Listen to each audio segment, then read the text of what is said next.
Hello বন্ধুরা, সবাইকে আমার ইউটিউব চ্যানেলে স্বাগতম। আজকে আপনাদের সাথে শেয়ার করতে যাচ্ছি কিভাবে একদম সহজে শতাংশের অঙ্কের সমাধান করা সম্ভব হয়। বিভিন্ন কম্পিটিটিভ এক্সামে এরকম অঙ্কের প্রশ্ন প্রায় আসে থাকে, তাই এ বিষয়ে দক্ষতা বা পারদর্শিতা অর্জন করা খুবই দরকার। আজকের অঙ্কের প্রশ্ন হলো ৭৫০০ প্রার্থীর মধ্যে ৭৫% কলা শাখায় এবং ৪৫% বাণিজ্যিক শাখায় অধ্যয়ন করার জন্য অফার করা হয়েছিল। কতজন ছাত্রকে উভয় শাখায় অধ্যয়ন করার অফার করা হয়েছিল?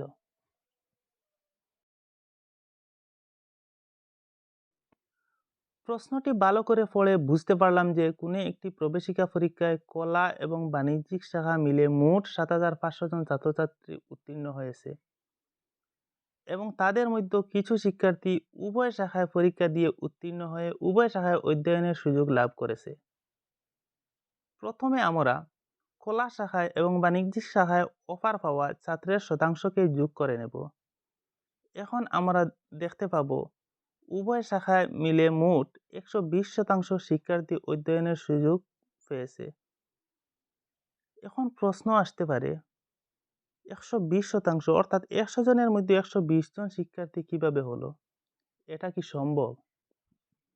হ্যাঁ, এটা সম্ভব হয়েছে, কারণ কিছু ছাত্র উভয় শাখায় উত্তীর্ণ হয়ে উভয় শাখায় অফার পেয়েছে, তাই তাদের সংখ্যা উভয় শাখায় গণনা করা হয়েছে।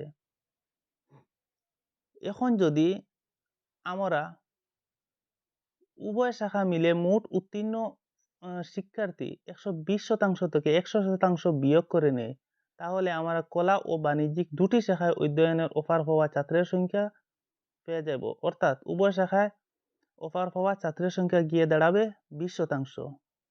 অর্থাৎ ১০০ জনে ২০ জন কলা এবং বাণিজ্যিক শাখায় অধ্যয়নের সুযোগ পেয়েছে।